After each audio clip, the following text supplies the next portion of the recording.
Hello again, everybody, and welcome to the Family Law Show, where we dive into the insights you need to help grow your firm. As always, I'm your host, Enrique Figueroa, and with me today, two very special guests. One, my good friend, our Director of Strategic Marketing, Mr. Philip Reyes.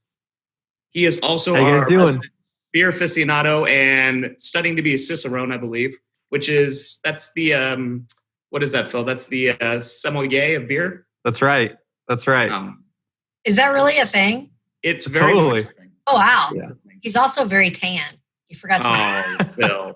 It's the COVID, self bronzer since, unless you installed like a tanning bed at home. I don't know, Phil. It's possible. No. I just spend a lot of time outdoors with my girls since all the parks are closed. So I'm just getting all of the sun rays right there. Lots of vitamin D to keep a lot of time in the splash pad. So just imagine me in my shorts with little splashing water coming overhead. That's where all the tanning's coming from. There it is. And also joining us as well, very special guest, a published author, one of the top divorce and family law attorneys in all of the Dallas Metro, also known as Hell on Heels, I believe, Miss Michelle O'Neill. Welcome. Thank you. Good to have you on the show today. Glad to be here. It's exciting. And I'm really excited to have you on the show today because I think we're going to be talking about something that you can provide a ton of insight to new attorneys or attorneys looking to build this on their side, something you're fantastic at. And it's the concept of building a quality reputation online and in the community. Like I mentioned, you are a published author, you are a business mentor, you're a leader for the female legal community and also female businesswomen in all of Dallas. And Texas in general. Yeah. I mean, goodness gracious. I think we all have a lot to do to catch up to you on that front. But I mean, that is fantastic. And that's a big reason why I'm excited to have you on the show today, because I think you better than anyone can guide us down this road of where it all begins and how we get there to build a reputation like you have, which is exemplary and stellar in the community. Thanks. If you could maybe just guide us through on the path of how you got to where you got today. Where did you start? How did you decide that, law was going to be the chosen path of your life?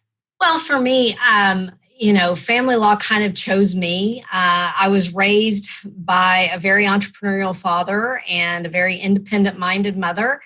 And they both were insistent that I was going to college because neither of them got to finish college.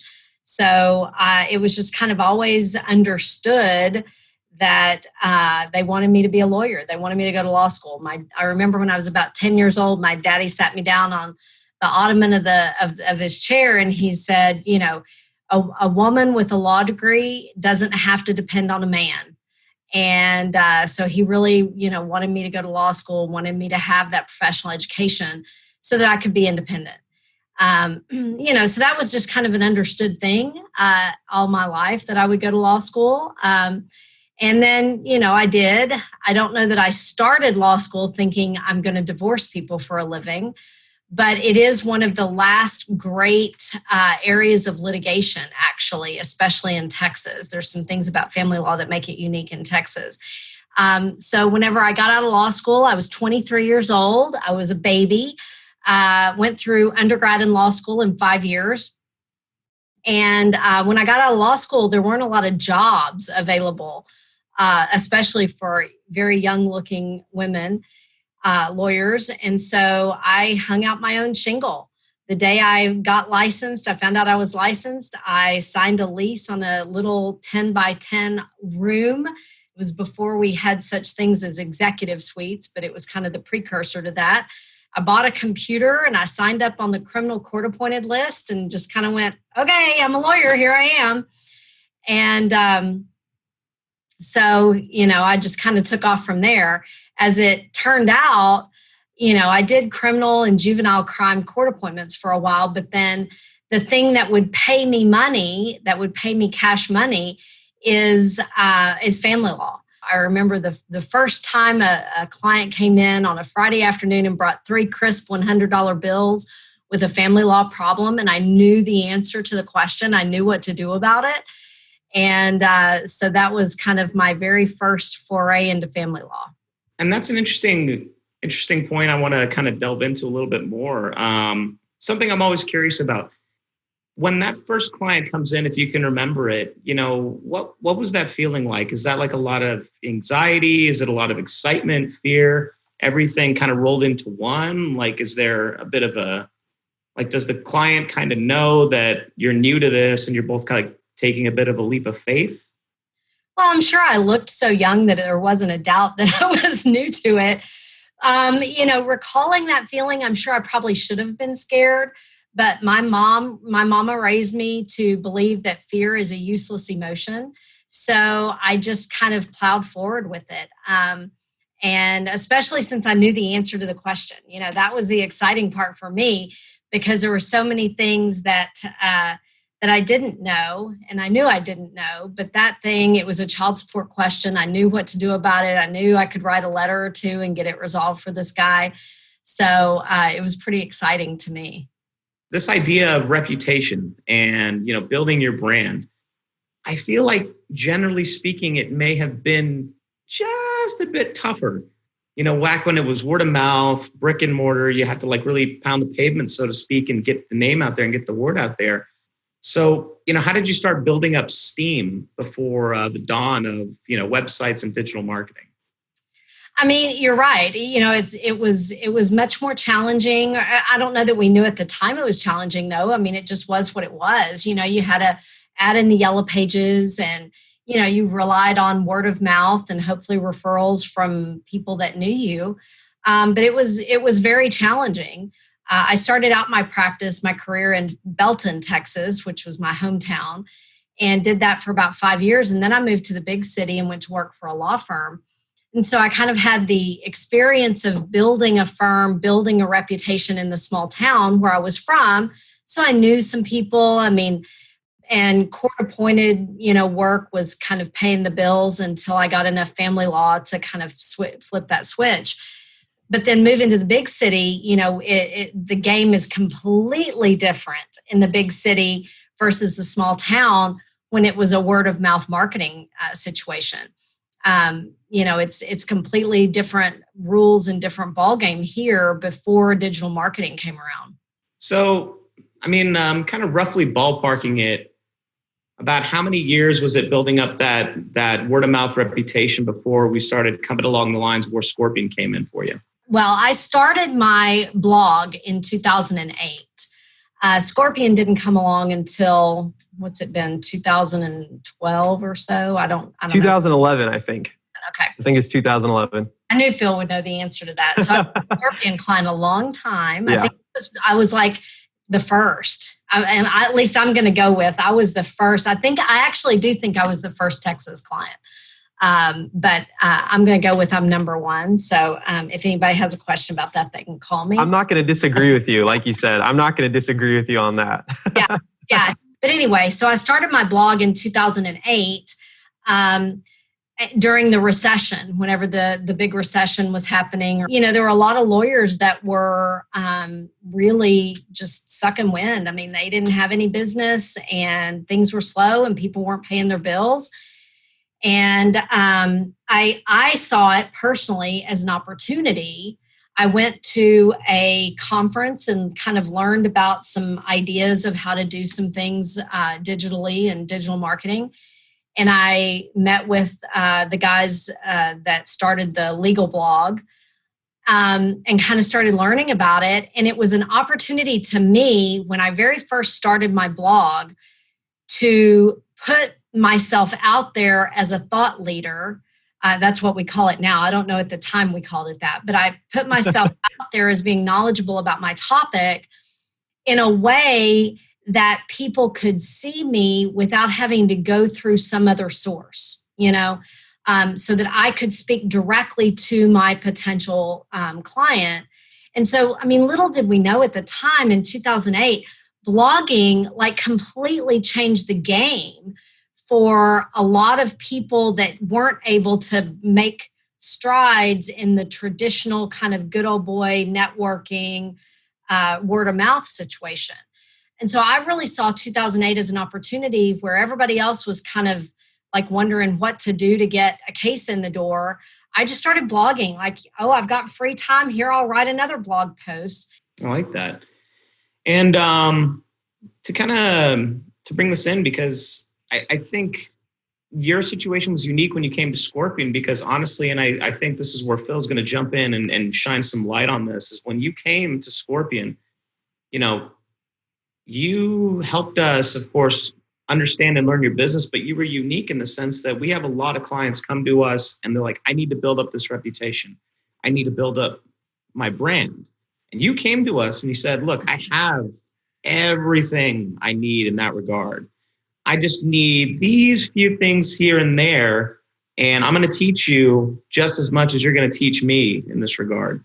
I hope I've done that. I basically came to Scorpion and said, I'm ranked #1 on Google for these 3 keywords. Keep me there.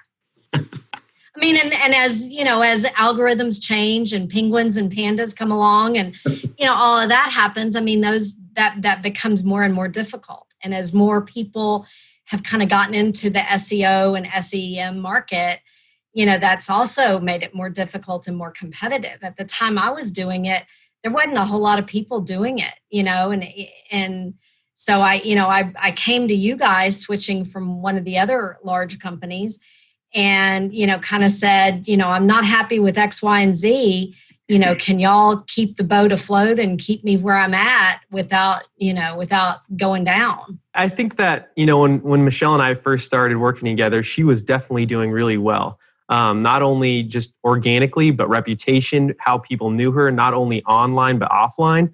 But what's been really great is not only have we been able to keep her afloat, and like she mentioned, there's all these various animals that Google rolls out that we have to kind of walk around or adjust to. But we've made a way to, through fluctuations, to ensure that we continue to see an increase in traffic. And one of the really cool things, and I say this often into emails to Michelle, is not only are we seeing awesome traffic on the practice area side, but we continue to see your brand grow. So we're seeing awesome traction for people looking for her specific practice area, but we're also seeing people looking for her and other attorneys at their firm because their brand just continues to increase in awareness certainly through what we're doing, but also through all of the various efforts that they do online and offsite as well. So she is someone that I love working with. She makes it easy for me. I know that I can always trust her to, if I'm like, hey, we think that you should do this, or she's like, hey, I'm doing this. And I'm like, okay, well, I wish everyone would do that. So it's just a really cool partnership. I can tell you that I've run off many lesser people because they try to tell me what the rules are in the game, and I'm like, no, I already know all about that, and you just don't know all this, So I have been a challenge for Phil, but he has met the challenge, and we've had a very long, successful relationship. But I continue to challenge him frequently. Yeah, and those are the things that we like our clients to do. It's the challenges that Michelle presents, and they're not necessarily challenges. They're, hey, let's work on how we can improve this together. Let's work on, what do you think about this? And then that's good, but this is something that we're seeing as being even more successful. And then we bring our minds together and then work to improve things. So it's been really great on that side. And like I mentioned, just knowing that we have a partner too that's going to really help drive things on their side is one of the best things that you can ask for in a partner. So after you have mastered this, here in the world comes along the concept of this global pandemic that's hit us. Mm-hmm. So that is a new challenge that's kind of come up against firms and things like that. I want to know, since once again, you have the game clocked and you're always thinking 2 steps ahead, not to give away the secrets, but how have you had to change your business to still maintain your reputation, or what tools are you now adding to the toolbox to make you guys a bit sharper and stay ahead of everyone else during the COVID era, so to speak? I like how Phil's smiling because he knows the answers to these questions. That's a good partner right there. But I also want you, if you don't mind, I want you to share. The reason I'm laughing too is there is one of the things that I thought was so, it's not funny. Obviously there was a pandemic that hit, but Michelle and I got on a phone call probably 2 months into the pandemic, and numbers were great. Like we broke lead numbers during the pandemic. Records. Yeah, records were being broken during the pandemic. And so we could see it on our side for sure. And then I can also see people are looking for her name, right? So we see it both sides. And she gives me her secret sauce. And I don't know if you remember this story. And it's so funny, but how you, what you guys had just boxed away in a closet pre-pandemic, and then what you guys gave out. Yeah. So kind of background to the question is excuse me, that we don't just rely on internet marketing or social media marketing or whatever, search engine stuff. We have kind of a multi-layered approach. We do the internet stuff. We do a lot of in-person events. We have my book that we give out to any person that comes in to consult with us. It's also available on Amazon, my divorce book. And so we have kind of this multi-layered approach. We also do print advertising. And so we're kind of hitting on all types of marketing platforms. Well, when the pandemic started, and you have to remember in that moment, like none of us knew what tomorrow was going to bring. We all thought Chicken Little was crying and the sky was falling and there wasn't going to be a tomorrow. So in that moment, I remember the day, it was a Tuesday, much like today. We have our early morning staff meetings on Tuesdays. We had our staff meeting that day. We had sent everybody home to this kind of voluntary work from home. And before that, we didn't have that kind of technology in our firm because we just believe that we're so busy. We need to be in person and kind of the synergy of all of us together. But we'd sent everybody home. We'd figured out Zoom. We'd gotten some technology, bought some cameras, done all of that. And I see Michael, he's in our swag closet and he's like pulling stuff out of the swag closet. And I'm like, what are you doing? And he's like, I found these bottles of hand sanitizer in the closet. And I'm like, okay. So he's had this hand sanitizer in the closet for like 5 years. Oh. And so this is what it looks like. If you can focus on it. Anyway, there it goes. So these little bitty pocket-sized bottles of hand sanitizer that have our logo on them. And we've had them for a long time, and we'd take them to different events, and nobody would pick them up. Like before pandemic, the old days, pre-pandemic, like nobody cared about a little bottle of hand sanitizer. We weren't even thinking twice. Maybe some of the, weirdos who were germaphobes would grab a bottle or something, but like nobody would take them at any of our events. So then all of a sudden, like Walmart's out of hand sanitizer, Amazon's out of hand sanitizer, like everybody's out of it. And Michael's pulling out cases and cases and cases of this little hand sanitizer. And he's like, okay, here's what we're going to do. We're going to start writing notes. And so we did handwritten note cards, and we went through all of our contacts lists to find the first level was anybody that's a first responder. So doctors that we've represented, nurses, police officers, firefighters, anybody that's kind of front lines of the problem at that moment in March. So we just take a box of 50 of these little pocket-sized sanitizers, write a note card to the first responders that we knew, put it inside, tape it up, and ship it out. And then after that, we just started going down, and we still had a whole lot left. So we started going down just to all of our client lists, our referrals for the last couple of years, business associates, friends, like anybody we could think of, people that we wanted to refer us business. And we did that until all of those boxes of hand sanitizer had left us. I think I still have about half of a box of one down here that we saved back for the firm. And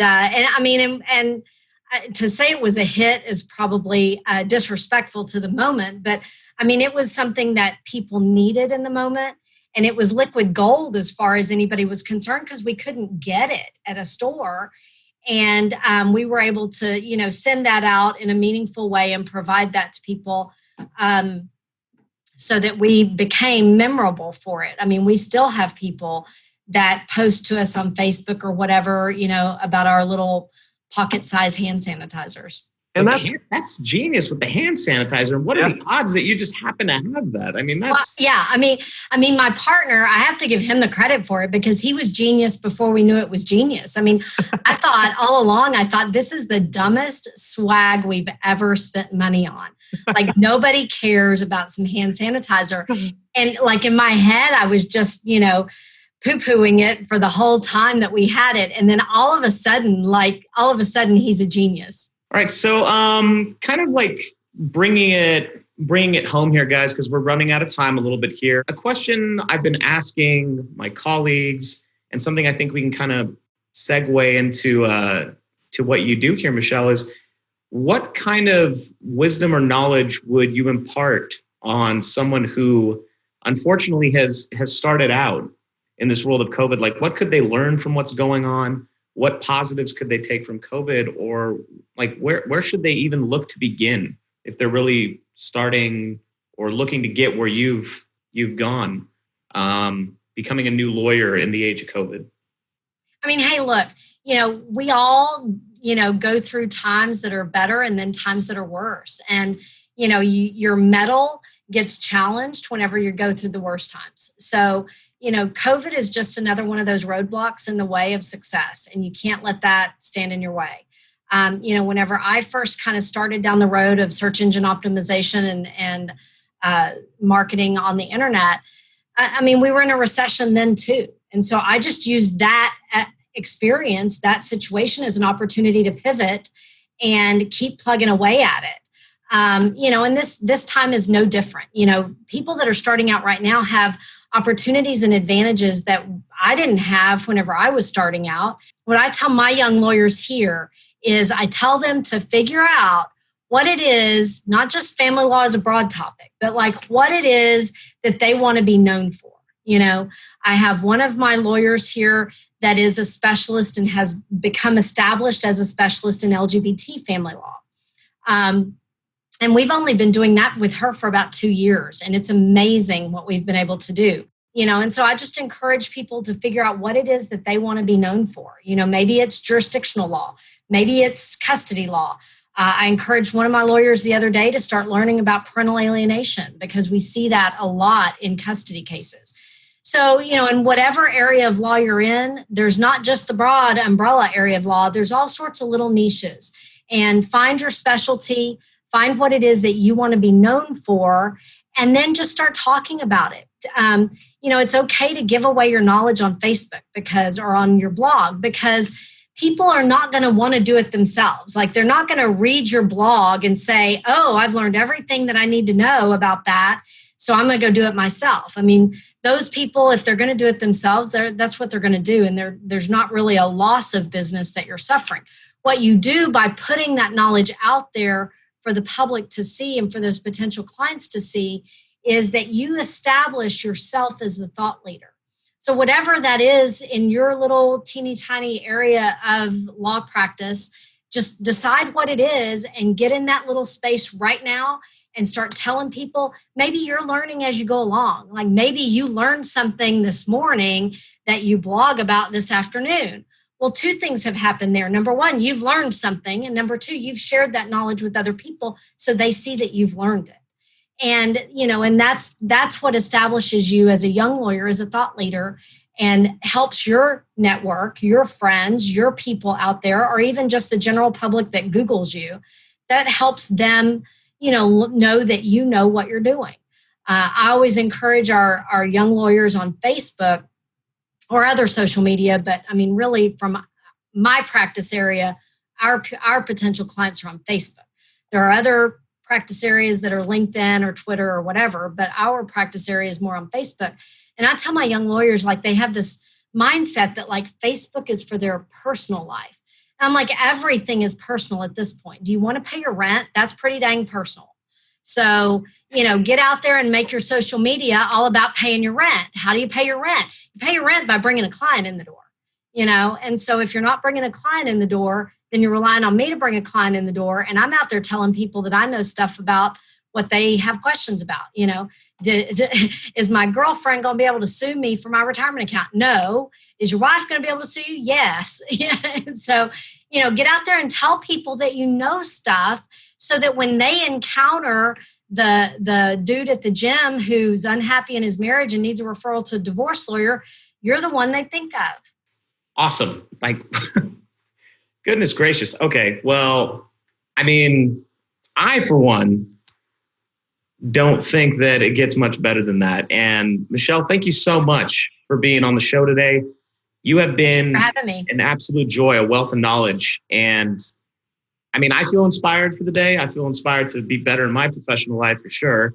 Phil, I'm sure you feel that way every day working with Michelle. Yeah, absolutely. Yeah, I always it's awesome to get off of a call with her, especially when we have a good call and talk about how the campaign's performing. I'm not mad at you. And then I have to send you flowers. And then whiskey. Whiskey, yeah. Well, I got to wrap it up here, but I wanted to thank you both for joining me on the Family Law Show today.